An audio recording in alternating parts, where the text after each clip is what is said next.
Hey guys, this is Buford with Scholarships for Soccer, and today we have a very special guest. Her name is Nikki Oelker, and she has followed her dreams to commit to playing soccer in college. Nikki, welcome. Thank you for having me. Oh, you're so welcome.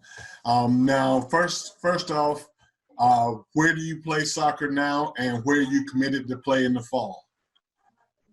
So I played for Broomfield Blast, and I'm going to play at Ferris State University in Michigan. Okay, great. Now, are you from Michigan originally? No, I'm from Colorado. Okay, that's a long way. Tell us how you found your school all the way in Michigan from Colorado. Well, actually, my sophomore year, the head coach at Concordia University in Nebraska, so he just took the head coaching position at Ferris State. So he's been following me since my sophomore year. So he asked me if I wanted to look, and I took my visit, and I loved it. Okay, and now did they find you first, or did you reach out to them first? He found me first at a showcase. Okay, so you must have played pretty well at that showcase. I would think so. All right, now, what positions do you play now, and what position do you envision playing in college? I'm a forward, normally center forward, but I can play anywhere up top. So I think I'm either going to be a winger or a center forward. Okay, all right, and what would you say is the biggest thing that attracted you to your school? Was it just the right fit, or was it academics, or just a soccer program, or what was it that attracted you to them? Honestly, it was a bit of everything. They kind of had like the perfect package for me. They had a coach that really liked me since my sophomore year. They had my degree, and I could go as far and get my doctorate in my degree if I choose to stay there. The girls were all super nice on the team. The campus was very pretty. So I think it just kind of was like, I stepped there and I was like, this is it. It just kind of had the whole thing for me. Okay. Now, did you have multiple offers, or was that just your only offer? No, I had some multiple offers. Okay. They And ranged from like NAIA to D3 to a couple more D2s, a couple D1. okay, so you basically had your choice of what level you wanted to play at. Yeah. Okay. What now Ferris State, is that a D1, D2, D3? It's a D2. D2, okay.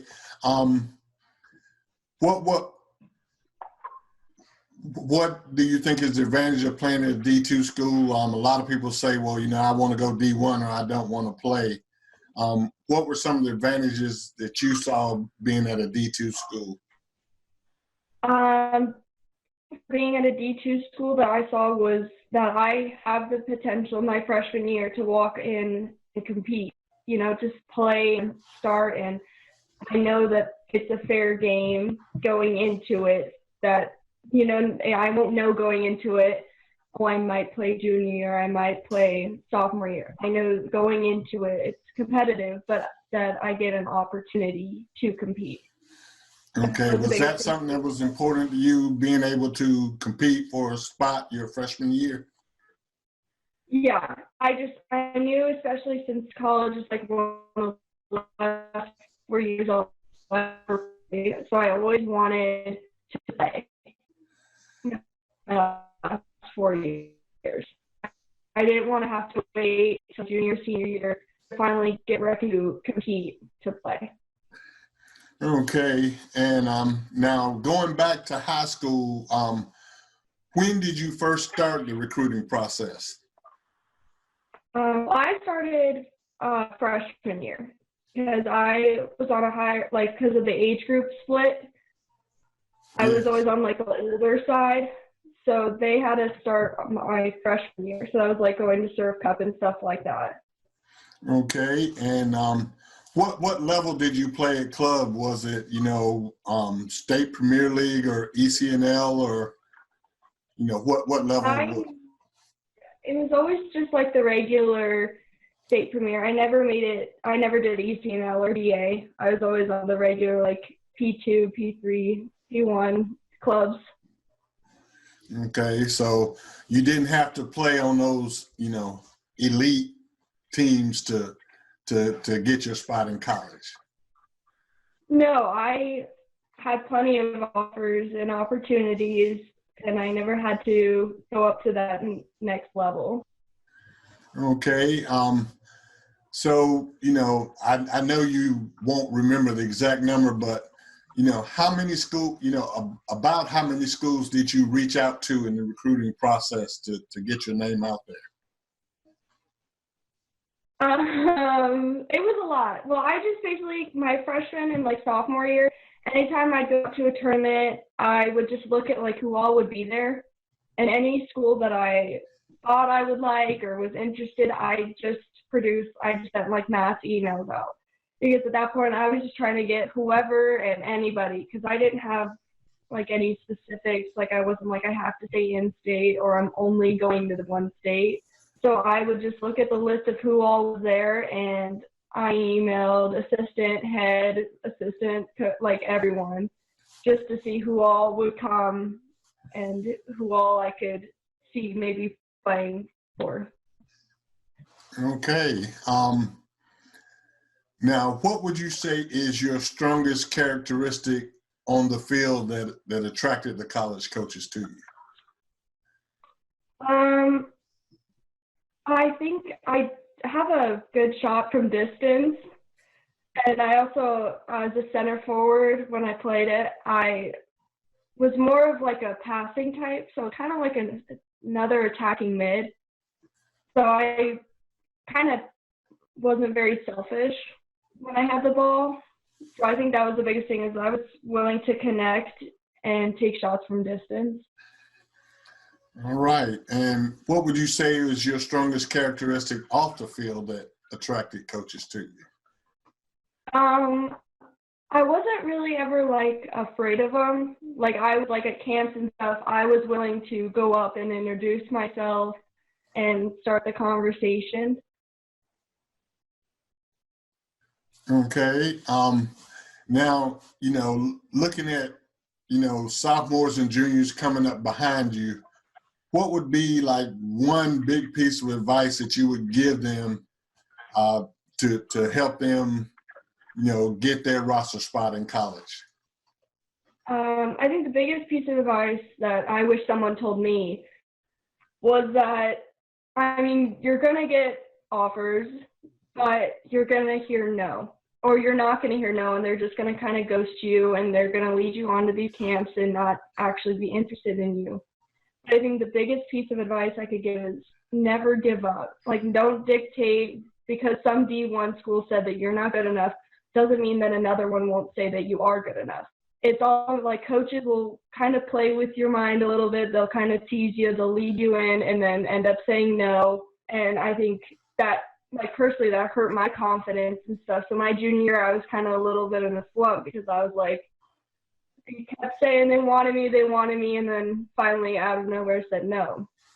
But I think if you never let that get to you and you take it, all right, move on. Because there are so many programs out there. Like, I'm from Colorado and I'm going to a smaller school in Michigan. Like, I never predicted and never saw myself ever even going that side of the country.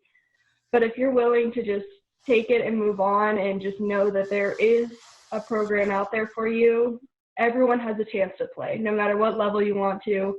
It might not be the level you thought you would make it, but there's a level and there's a school out there that you could play at. That is such solid advice. Let me ask you, when was the point, or was there ever a point where you knew that, I can play in college, I got this? It was my junior year, probably. Like, after I heard some no's, and then when other schools heard I got rejected and stuff, that's when like the floodgates started opening, because after I heard some no's, I was like, no, I know I can do this. Like, you're wrong, almost. Like, I was out to prove them wrong. So I was doing camps, I was at these showcases, I was busting my butt everywhere, emailing them right after I saw games. And after I started to get more interest, I was like, I could do this. I can do this. The junior year, definitely, because freshman, sophomore year is harder because you can't really talk to them. Yes. It's kind of like the phone tag game. So it's not great, but when you could start to have those full-on, like, real conversations with them and be like, look, like, do you like me or not, so I can move on?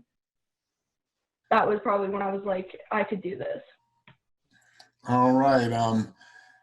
Talk about the first time you called a college coach. Were you intimidated when you dialed that phone?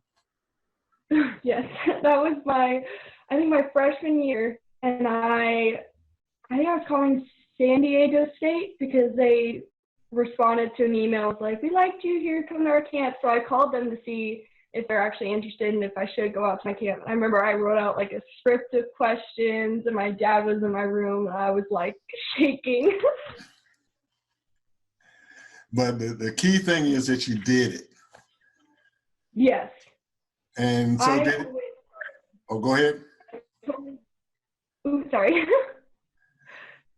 Did it get easier after that?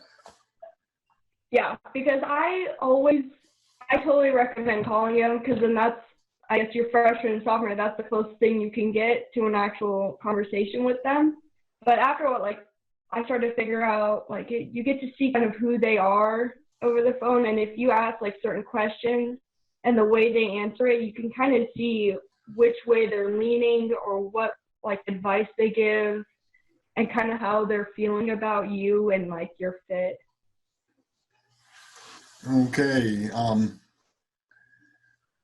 So the last thing, did you play high school ball as well as club ball? I did. Yeah, I played for my high school, Broomfield High School. Okay. And what was the difference in your experience from club and high school? Club was definitely more, that was like where all the college stuff was. We didn't really get very much like recruits and scouts at our high school games. But club was it because we were like a much closer, because we've been playing together for like years, because we're all from the same club area, and this was the first year that we got like age group split. So I knew a lot of the girls going into it, but sophomore and like freshman year going into high school, I didn't really know a lot of girls, and the girls were older.